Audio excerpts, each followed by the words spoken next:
단군은 한반도의 자연 환경과 지정학적 위치를 말합니다. 한반도라는 위치를 말하지 않고서는 결코 한국인을 말할 수 없거든요. 민족성이 지리적 조건에 영향을 받는다는 것은 뭐 프랑스나 영국이나 일본이나 이런 나라들도 마찬가지지만 저는 한 가지 분명하게 생각하는 것은 한국인처럼 우리 한반도라고 하는 지리적 조건에 강력한 영향을 받은 민족은 없다고 생각해요.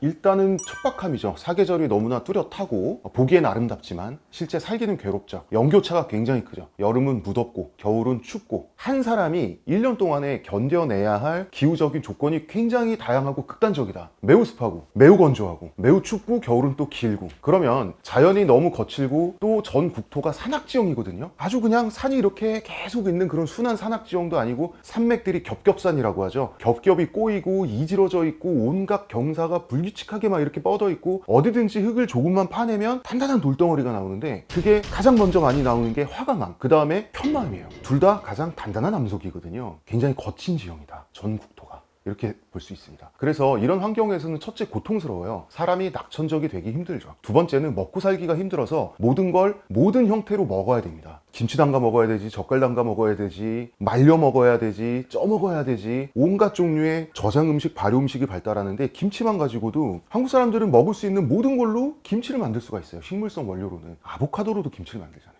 아스파라거스, 참외로도 김치를 만들고 딸기 김치도 검색하면 나와요.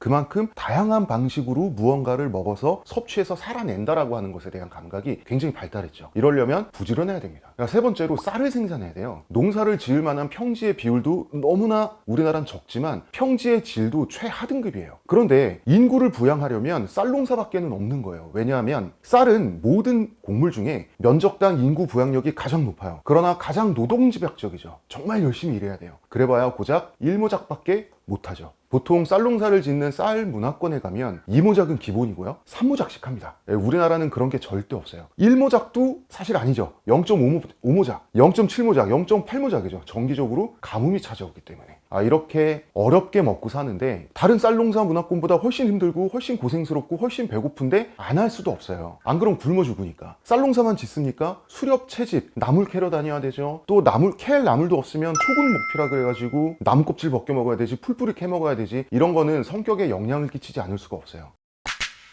한국인은 쉬고 있으면 불안해 하거든요. 경쟁적이고 비관적이고 내가 지금보다 좀 더 잘 돼야지, 남보다 잘 돼야지, 야심차요. 몸에서 분비되는 세로토닌, 그 다음에 아만다마이드와 같은 그 행복 물질, 사람을 행복하게 만들어주는 이 분비물이 있어요. 이게 전 세계 모든 민족 중에서 가장 적어요, 한국인은. 이 말은 낙천적인 사람들, 행복한 성격의 사람들은 지난 수천 년의 역사 속에서 한반도에서 다 도태됐다는 뜻이에요. 대신 한국인은 유전적으로 도파민에 굉장히 의존적이에요. 도파민은 경쟁에서 이기거나 자극적인 상황에서 흥분이 됐을 때 나오는 물질입니다. 쌀 농사가 기본적으로 협동이라는 점이 굉장히 중요한데요. 워낙 노동 집약적이기 때문에 서로 품앗이를 해주지 않으면 다 같이 굶어 죽는 거예요. 나는 남의 논에 가서 일을 해주고 남들도 내 논에서 일을 해줘야 되거든요. 그러면서도 각자 자기 농토에서 나온 작물은 자기 거라고, 남의 농토에서 나온 작물은 남의 거라고, 이게 또 소유권은 명확히 구분돼요. 그럼에도 불구하고 남의 논에 가서 헌신적으로 일을 해주는 거거든요. 이게 어떻게 가능하냐 하면, 이게 가능하지 않으면 다 굶어 죽으니까. 그래서 한국인은 헌신적이면서 동시에 이기적이에요. 이웃을 사랑하면서 증오합니다. 그래서 사촌이 땅을 사면 배가 아프죠. 하지만 사촌이 죽는 걸 바라진 않아요.